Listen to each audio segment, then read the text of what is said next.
নাকি রাঘু? বউ মশা তাড়ানোর তেল। তুই না সত্যি মারি পুরো পাগলা ছাপা। এসে ওনাকে মনে করে কিন্তু নিয়ে আসিস, আর যদি না নিয়ে আসিস না দেখিস তোর বাড়ি কোনো জায়গা নেই। শালা জীবনে আরো উন্নতি করতে পারতাম, এই বউটার জন্য হয় না। ভালো একটা এক্সপেরিমেন্ট করতেছি, কোথায় সে একটু সাবাসি দেবে তা না, ভালো বলবে তা না, উপরে এসে উল্টো পাল্টা বলে দিয়ে চলে যায়, পুরো মাইন্ড পুরো খারাপ করে দেয়। আরে হাগুদা তুমি ছাড়ো তো, এসে বৌদির কথা ছাড়ো। তুমি বলে আর কি করবো? কি করবি, গরম মশলা দিয়ে নামাই দে। আর কিছু করা লাগবে না? না না, আর কিছু করা লাগবে না। এই হয়ে গেছে, এখন দেখি নামাই দেবো। বলতেছি কি, আমি একটু হাগু করে আসি, চিষ্টি বোতলগুলো প্যাকিং কর। হ্যাঁ হ্যাঁ হ্যাঁ, ভালো করে হাগু করে আসো, ততক্ষণে প্যাকিং করে রাখতেছি। ঠিক আছে, তাড়াতাড়ি কর, কিন্তু লালগুলো ধরতে হবে, টাইম হয়ে গেছে। কোনো চাপ একটা নেই হাগুদা, শেয়ার তুমি হবে হাগু করতে করতে নাকি? এদিকে সব প্যাকিং হয়ে যাবে, কোনো টেনশন নেই। তুই না ভাই সত্যি আমার একটা জিনিয়াস অ্যাসিস্ট্যান্ট।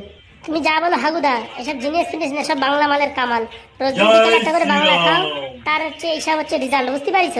আমার তো মনে হয় কি এই মশা তাড়ানোর ভিতরে একটু বাংলা মাল দিলেও ভালো হয়। ওটা দিলি তো ভালো হয়, তো বাংলা মালের দাম বেশি না, অত টাকা কি লোকে দেবে? সেটাও তো ঠিক কথা বলিস, এটা একটু বাংলা মিশাই দিতাম। থাক থাক, ওসব কথা ছাড়, আমার জোরে হাগু আইছে, হাগু করে আসি, তুই প্যাকিং করা।